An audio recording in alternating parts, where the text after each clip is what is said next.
अभी देखो बच्चे क्वेश्चन की A sum of X is divided among A B and C. ठीक है, रेशो हाँ रेशो की पीडीएफ है जो उसमें दिया है कि एक सम है। आपको ये नहीं पता कि सम कितना था, तो मान लो ये है बॉक्स में दिया उसने कि A sum of X is divided among A B and सी।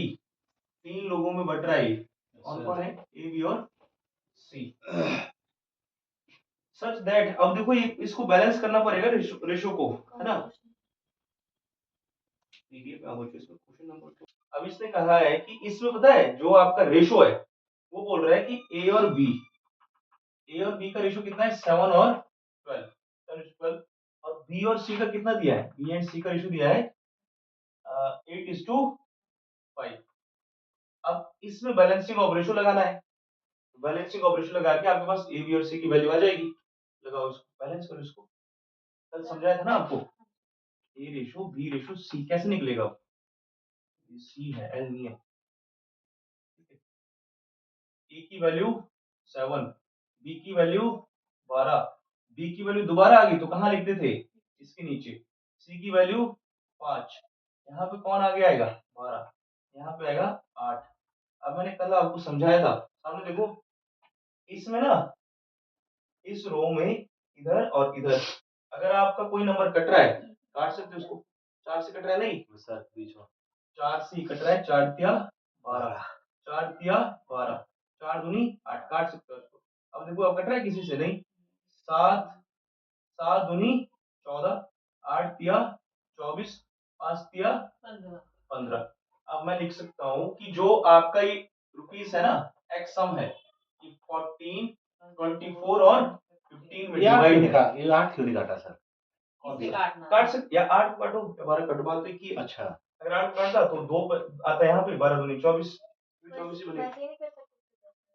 कर सकते हैं उसको ऐसे, पर वो लंबा हो जाएगा ना। अगर इसको नहीं काटना था ना आपने, इनका 7 8 इनका मतलब सर ये जो 2 बच्चा है इससे 8 नहीं 12 काटा। 8 96, 12 5 60, तीनों कटने चाहिए। फिर काट के भी यही बनेगा ये। ठीक है, और इस 2 से 8 नहीं कटेगा सर, 4 दुनिया ऐसे जो 2 बचा है ये वाला। हाँ, देखो ये तो कट जाएगा, इस रो में नहीं तीनों कटेगा, रो में कटना तीनों को चाहिए काटना ना। चाहिए। अच्छा कॉमन निकालना ऐसा ना। देखना है कि तीनों। अब आ गया हमारे पास ए बी और सी, और इसमें कहा है उसने keep the difference in the share of A and C. A और सी का शेयर का डिफरेंस कितना है? इनका डिफरेंस 15 और 14 का डिफरेंस कितना होता है? 1। तो आप ऐसे देख सकते हो कि इनका डिफरेंस कितना आ गया? डिफरेंस आ गया है 1 रेशो। ठीक है, 1 रेशो डिफरेंस आ गया, और इसकी वैल्यू कितनी है? 214। अब इसने कहा है कि then the value of x, x की वैल्यू बताओ। एक्स जो है यहाँ पे, अगर मैं सबको जोड़ दूंगा, जितना पैसा इनके पास है वही तो है एक्स की वैल्यू, सर यस है ना। तो ये भी क्या है? टोटल। हमने देखा कि 14 14 और 24 कितने बनेंगे आपके? 38, 38 48, 53 बन रहा है ना। यस सर 53 बनेगी। तो आपसे पूछ रहा है 53 रेशो की आ वैल्यू। जाएगा सर। तो 53 इंटू 214, ठीक है 214 का मल्टीप्लाई कर दो 53 के साथ ना। 3 चौके 12, 3 एकम 3 और 1 4, 3 दूनी 6, 5 चौके 20, 5 एकम 5, 2 हाथ से कितना बना? 7, 5 दूनी 10, 2 4 7 और 6 13, 1 1, तो 11,342 ये आ गया आपका आंसर। ठीक है, यस सर। एक एसएससी सीजन में क्वेश्चन था, इसमें बैलेंसिंग ऑफ रेशो लगा के उससे डिफरेंस दिया इनका। नोट डाउन करो इसको। यहाँ पे उसने कहा है कि 3 numbers are in the ratio. 3 number का रेशो दिया है ऑलरेडी। कौन कौन से नंबर थे? ए बी और सी। अब ये बोल रहा है 3 numbers are in the ratio, ये दिए हैं 1/2, 2/3, 3/4। हमने देखा कि हम क्या निकालते हैं? Simplest form of ratio. Simplest form of proper ratio क्या होता है? जो आपका विदाउट फ्रैक्शन बनेगा। अब अगर आपने ना बटे से हटाना है 2 3 और 4, तो जो डिनोमिनेटर है इन सबका गुणा कर दो। 2 3 और 4 यही है ना हमारे पास, इसको बोलते हैं डिनोमिनेटर। 2 3 और 4 हर फ्रैक्शन में कर दो। 2 3 और 4, 2 3 और 4। अब देखो ऑब्वियस सी बात है, 2 यहाँ पे भी आए, 3 यहाँ भी आए, 4 यहाँ भी आए, हट गया। 2 से 2 कैंसिल, 3 चौके 12, 3 से 3 कैंसिल। अब गुणा कर दो, 2 दूनी 4, 4 चौके 16, 4 से 4 कैंसिल, 3 दूनी 6, 6 तिया 18। अब ये फिर कर सकता है, किससे कटेगा ये? 2 से कटेगा ना, 2 छिके 12, 2 आठे 16, 2 निमे 18। 27 से आगे क्या है? अब समझो Between the greatest and the smallest number. A B और सी की वैल्यू कितनी आ गई? 6 8 और 9। ठीक है, इन दोनों का डिफरेंस इसमें पूछा है अब कि जो आपका ग्रेटेस्ट एंड स्मॉलेस्ट नंबर है इनका डिफरेंस सबसे ये होगा स्मॉलेस्ट। ठीक है, स्मॉलेस्ट मतलब छोटा, और ये सबसे बड़ा है, ग्रेटेस्ट नंबर आ गया। इन दोनों का डिफरेंस कितना है? 9 और 6 का डिफरेंस कितना आ गया? 3 रेशो। और 3 रेशो की वैल्यू क्वेश्चन में कितनी दी है? 27। तो एक रेशो की वैल्यू कितनी आएगी? 27 अपॉन में 3। कितने टाइम? 9 टाइम। पूछा है उसने the smallest number is, smallest number ये था ना, ये था। तो 6 रेशो की वैल्यू पूछिए, 6 गुणा 9, 9 छिके 54, तो 54 आएगा आपका आंसर। समझ? सर यहाँ से आगे अच्छा 54 डिवाइड करना था 27 से आगे करना सर, इतना तो मेरा आ गया 27। देखो 3 रेशो की वैल्यू कितनी है? 27। हम पहले एक रेशो की वैल्यू निकालेंगे। ये सर जो 3 आया डिफरेंस आया ना, ये हाँ, smallest हाँ, ये greatest। डिफरेंस है, डिफरेंस ये तो आया हमारी तरफ से, और ये क्वेश्चन में गिवन है ना। Yes sir. 3 रेशो की वैल्यू कितनी है? 27। एक रेशो की वैल्यू निकाली हमने। रेशो की वैल्यू क्यों निकाली? क्योंकि सारे रेशो की फॉर्म में तो है। यहाँ पे क्या लगाएंगे? रेशो। तो अगर एक रेशो आर की वैल्यू कितनी आ गई? 9, तो यहाँ पे इसको मानते हैं हम 6 रेशो, एक्स भी मान सकते वेरिएबल। तो 6 गुणा 9 54। इसका मतलब है कि ये नंबर था आपका 54। कर सकते हैं इसको। नेक्स्ट क्वेश्चन देखो, इसमें नीचे बस फिर इसको पुट कर देनी वैल्यूज में और प्लस कर Simple, देना, फिर आ हाँ। जाएगा।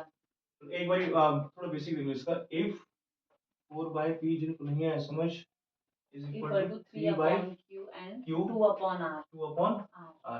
पूछा इसमें क्या है? इसमें पूछा है कि p प्लस q का square ratio q q plus r का square ratio r plus p r का प्लस p स्क्वायर। का स्क्वायर। अगर मैं यहाँ पे ना p q r की वैल्यू निकाल दूं तो सॉल्व हो जाएगा। अब मैंने कहा था कि दो दो एलिमेंट को सॉल्व कर सकते हैं पहले। वैसे सिंपल होता है, p इज इक्वल टू 4 होता है, q इज इक्वल टू 3। क्यों होता है? अगर मैं यहाँ पे ना 4/p और 3/q लिखूं, फिर क्रॉस मल्टीप्लाई कर दूं, यहाँ पे कितना बनेगा? q इंटू 4 बराबर p इंटू 3। अब आपको मैंने समझाया था कि q की वैल्यू कहाँ होती है? दूसरी साइड, है ना। q अपॉन में p बन जाएगा, कितना बनेगा? 3 अपॉन में 4। तो q की वैल्यू कितनी आ गई? 3। p की वैल्यू कितनी आ गई? 4। तो हमने देखा जो p के ऊपर है वही उसकी वैल्यू है ना। तो सिंपल लिख सकता था मैं यहाँ पे कि p बराबर 4, q बराबर 3, r बराबर 2। तो यहाँ पे वैल्यू पुट कर देते हैं। तो यहाँ पे कितना आएगा? 4 प्लस 3 कितना बनेगा? 7। 7 का स्क्वायर कितना होगा? 49। फिर देखो q और r कितना है? 3 प्लस 2, 3 और 2 5, 5 का स्क्वायर 25। r और p कितना है? 2 प्लस 4, 2 और 4 6, 6 का स्क्वायर 36, है ना। तो यही आ गया आपका आंसर। यही पूछा ना उसने, ये हो गया आपका आंसर। 49 ratio 25 ratio 36।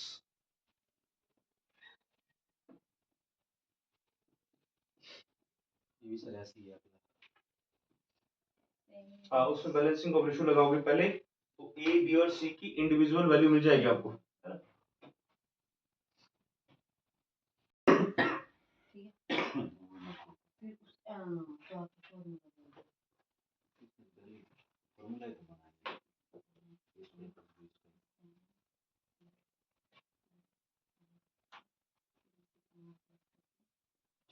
देखो नेक्स्ट क्वेश्चन, नेक्स्ट क्वेश्चन का है इफ ए प्लस बी ना रेशो बी प्लस सी और रेशो दिया है C plus A equal to 7 ratio 6 ratio 5। और इसमें कहा उसने कि A plus B plus C बराबर कितना है? 27। तो हमने बताना है 1/a ratio 1/b ratio 1/c। अब देखो जो ये कंसेप्ट है ना आपका, या जो टाइम एंड वर्क का टॉपिक है, उसमें क्वेश्चन आता है कि ए और बी किसी काम को करते हैं 7 दिन में ना। A and B can do work in 7 days, B and C can do the same work in 6, C and A can do the same work in 5 days। फिर पूछेगा उनका इंडिविजुअल कि ए कितना दिन लेगा, है ना। तो सेम क्वेश्चन आएगा टाइम एंड वर्क में। और इंपॉर्टेंट क्वेश्चन होता है वो, इसको ध्यान से समझेंगे हम। अगर मैं ऐसे लिखूं कि a प्लस बी बराबर कितना है 7, b प्लस सी बराबर कितना है 6, c प्लस a बराबर कितना है 5, सबको अगर मैं ऐड कर दूं तो यहाँ पे क्या मिला मेरे पास 2 टाइम a है ना। इसको ऐसे ऐड कर सकता था मैं a plus B plus C plus a, दो बार क्या हो गया a, 2 टाइम a, यहाँ पे कितना है 2 टाइम b और 2 टाइम c, इन सबको भी जोड़ना है। 7 और 6 कितना हो जाएगा 13। 13, 13 और 5 18। अब मैंने देखा कि यहाँ पे सब में दो दो है तो दो कॉमन ले लो। कॉमन कैसे आते हैं, यहाँ पे गुणा होता है इसका मतलब, ठीक है। तो अगर दो मैं सबका कॉमन ले लूं, अब यहाँ पे दो तो आ गया है, यहाँ पे एक बचना है, ए का कुछ वैल्यू नहीं, तो यहाँ पे कितना बचा ए। कॉमन का मतलब होता है अगर मैं लिख रहा हूँ ना 4 इंटू बी बराबर 8 इंटू सी, इसमें से कॉमन क्या आ सकता है 4। अगर मैं यहाँ से 4 कॉमन ले लूँ, है ना, तो यहाँ पे प्लस कर दो इसको। अगर यहाँ पे ना 4 कॉमन ले लूँ मैं, तो अंदर रह जाएगा यहाँ पे 4 एकम 4 गुणा बी प्लस 4 दूनी 8 गुणा सी, यहाँ पे ये आएगा कॉमन, ठीक है। अब यहाँ पे देखो ए बी और सी, इसका मतलब क्या है इनटू, दो इसको काट देगा ना, अब आएगा ए प्लस बी प्लस सी बराबर 18 बटे में कितना 2, ये कटेगा कितना आ गया 9। तो ए प्लस बी प्लस सी बराबर कितना है 9। अभी 9 क्या है रेशो, क्योंकि हम रेशो में सॉल्व कर रहे हैं, है ना। तो मैं यहाँ पे लिखूंगा कि 9 रेशो है या 9 एक्स है, क्योंकि इसकी एक्चुअल वैल्यू तो यहाँ पे दी है, क्वेश्चन में इसकी एक्चुअल वैल्यू दी है। तो अब जो हमने निकाला है ना ये ए प्लस बी प्लस सी बराबर कितना है 9 रेशो, इसको मैं ऐसे लिख सकता हूँ 9 रेशो की वैल्यू कितनी है 27। तो एक रेशो की वैल्यू कितनी आएगी 27 डिवाइडेड बाय 9, कितनी आ गई 3। अगर एक रेशो की वैल्यू 3 आई है तो यहाँ पे जो 7 6 और 5 है इनमें भी 3 का मल्टीप्लाई होगा, क्योंकि सारे किस में थे, ये भी तो रेशो में ही है ना, ये रेशो में है। तो यहाँ पे बनेगा 7 इंटू 3, कितना बनेगा 21, और यहाँ पे 3 का मल्टीप्लाई कर दो, 6 तिया 18 और 5 तिया 15, है ना। तो अब मैं लिख सकता हूँ यहाँ पे कि A plus B plus C, A plus B plus सी, इसकी वैल्यू कितनी थी 27, ठीक है, इसकी वैल्यू 27 है, जिसमें से आपको ए और बी की वैल्यू पता है। समझो 3 लोग हैं, 3 लोगों के पास कितना रुपए है 27, तो ए और बी के पास कितना है 21, ऐसे लिखूंगा मैं ए और बी के पास कितना आ गया 21 प्लस सी बराबर 27। तो यहाँ से सी की वैल्यू आ जाएगी, कितनी आएगी 27 माइनस 21, 6 आ गई, है ना। अगर 6 आ गई है सी की वैल्यू, तो यहाँ पे लिख सकते हो आप 6। 3 लोगों के पास 22 रुपए है, जिसमें से ए और बी के पास 21 है, तो इसके पास कितने होने चाहिए थे 6 होने चाहिए थे, ये भी समझ सकते हो। फिर से देखो ए बी और सी के पास 27 रुपीज है, अब बी और सी के पास कितना है 18 है, तो बी और सी के नीचे कितना लिखूंगा 18, तो यहाँ पे कितने होने चाहिए थे 18 और 9 27, तब जाके ही तो बनेगा 27। 3 में से 2 लोगों के पास 18 रुपए है, तो तीसरे के पास कितने बचेंगे 27 माइनस 18, है ना। तो यहाँ पे आएगा a बराबर 27 माइनस 18, कितना आ गया 9। तो a की वैल्यू कितनी आ गई 9। फिर से समझो, अब तो यहीं पे लिख रहा हूँ मैं इसको, है ना, नीचे हो जाएगा a प्लस बी प्लस सी के पास 27, अब c और a के पास, मतलब यहाँ पे लिख सकते हो इन दो के पास, c और a के पास कितने रुपए आए 15। अब यहाँ पे कौन बचा b, 15 प्लस b बराबर 27, b के पास कितने आ गए 27 माइनस 15, b के पास आ गए 12 रुपए, तो b की वैल्यू कितनी आ गई 12। अब बनेगा 1/9, 1/12, 1/6, और इसको कैसे सॉल्व करेंगे अब हम, ये तो आपका फ्रैक्शन आ गया ना। फ्रैक्शन से सिंपल रेशो निकालने के लिए क्या करते हैं हम, जो डिनोमिनेटर है उनका क्या करते हैं गुणा, है ना। चलो इतना लिख लो पहले, इसको इतना लिखो, इसके बाद आगे सॉल्व करेंगे। अच्छा क्या समझ कहाँ से लिखना है, ये तो इसमें सेव कर लेंगे सर हम देख के। हाँ जी। चलो इसको लिखो थोड़ा, इसमें तो अलग लिखा है टाइम एंड वर्क का क्वेश्चन बहुत इंपॉर्टेंट होता है, एग्जाम में बन चुका है।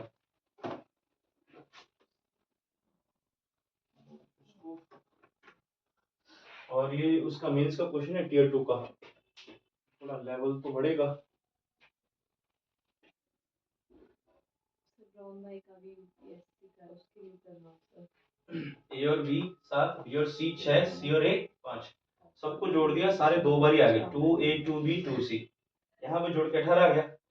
2 common, a plus B plus C is equal to 18, a plus B plus C 18/2 9। हमने देखा हमारे अकॉर्डिंग था ये, according to us a plus B plus C 9 ratio, लेकिन क्वेश्चन में ना ये वैल्यू दी है according to question 27। Sir Brown भाई थर्ड आए हैं उसको इसमें सर नंबर है, वेरी गुड। सर पार्टी मांगो सर, मुझे तो करो महिमा को पार्टी करा देना आज। एक क्वेश्चन गलत। इंसान है ब्राउन भाई ने आज तक भेद ही नहीं दिया इस बात का। क्यों आप इतने गंदे क्यों हैं? देखो अब इसको, ठीक है, यहाँ से आगे देखो बच्चों इस क्वेश्चन को, यहाँ तक लिख लिया ना, 1/19, 1/12 और 1/6। कपूर ने लिए मेरे से पैसे। देखो यहाँ पे 1/9, 1/12 और 1/6, तो हम यहाँ पे सबका मल्टीप्लाई करेंगे, 9, 12 और 6, 9, 12 और 6, 9, 12 और 6, 9 से 9 कैंसिल हो गया, 12 छिके 72, 12 से 12 कैंसिल, 9 छिके 54, 6 से 6 कैंसिल, 12 निमे 108। अभी फिर कटेगा ये किसी से, किससे कटेगा अभी? क्या सर? 9 से कट सकता है ना, हाँ जी 9 से छिके कटेगा, 54, 9 8 72 72, 9 छिके 54 और 12 निमे 108, यहाँ पे आंसर आएगा। अच्छा अभी फिर कट रहा है, यस सर 2 से कटेगा, 2 दो चौके 8, 4, दो 2 तिया 6, 2 छिके 12। तो 4 3 और 6 होगा इसका आंसर, यही है ना, यस सर यही है 4 3 और 6। देखो बच्चों इसको, इस क्वेश्चन को दोबारा से रिवाइज करना है फिर जाके, तभी आएगी समझ, बड़ा क्वेश्चन था। यहाँ तक तो आ गया ना समझ, ए बी सी कितना 9 रेशो, 9 रेशो क्वेश्चन में कितना दिया है 27, एक रेशो कितना दिया है 3, अगर एक रेशो 3 दिया है तो जो हम 7 6 और 5 समझ रहे थे वो कितना हो जाएगा 21, 18 और 15। यहाँ पे आगे फिर बैलेंस किया हमने, टाइम एंड वर्क में भी सेम ही क्वेश्चन बनेगा, एग्जैक्ट यही आएगा उस पे, है ना।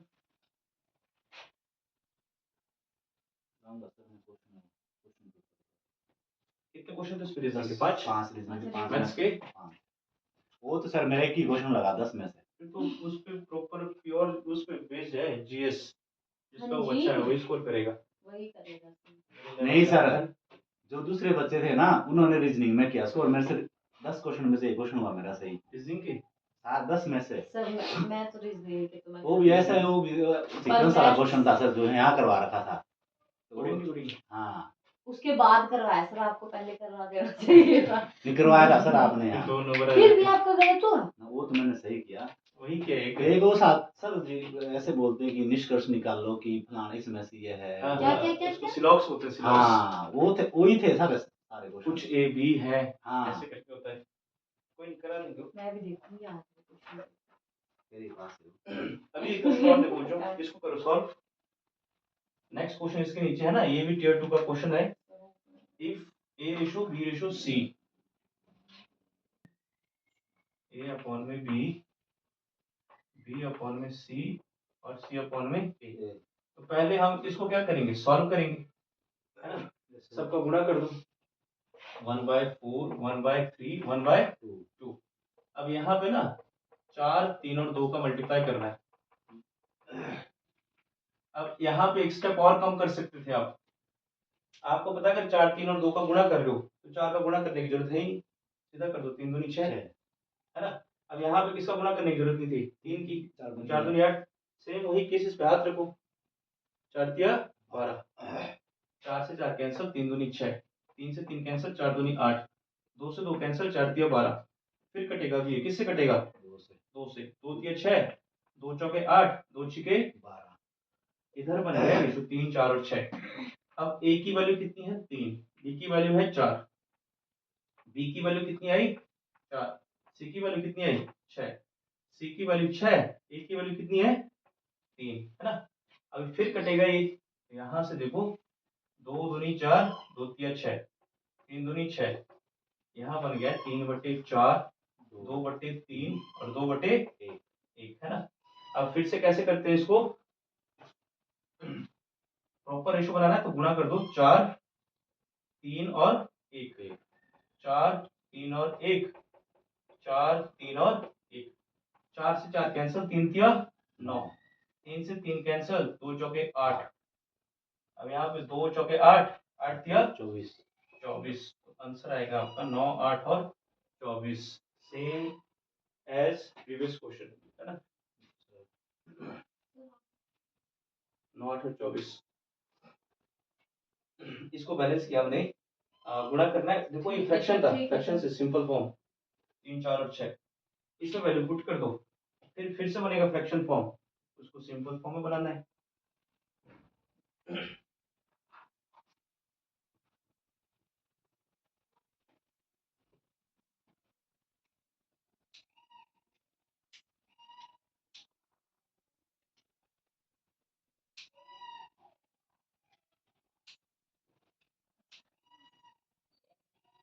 बहुत गंदे नंबर, मुझे पता नहीं था।